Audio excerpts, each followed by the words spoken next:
కల్కి అని ఆ అవతారం రాలేదు, కానీ మనకి వ్యాసవాక్కు ప్రమాణం. వ్యాసుడు చెప్పాడు కాబట్టి అది ప్రమాణం.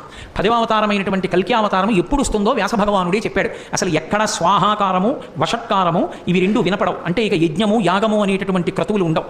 గోవులు విశేషంగా వధింపబడి గోమాంసం తినడం లోకంలో ప్రారంభమైపోతుంది.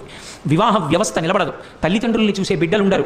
భర్తని గౌరవించే భార్య, భార్యని చూసే భర్త లోకంలో ఉండరు. పురుషుల యొక్క ఆయుర్దాయం 18 సంవత్సరములకే పూర్తయిపోతుంది. స్త్రీలు కేశపాశములను విరబోసుకుని తిరగడమే లోకంలో పెద్ద విశేషమైనటిగా అయిపోయి జట వేసుకునేటటువంటి సాంప్రదాయం విచ్ఛిన్నమైపోతుంది.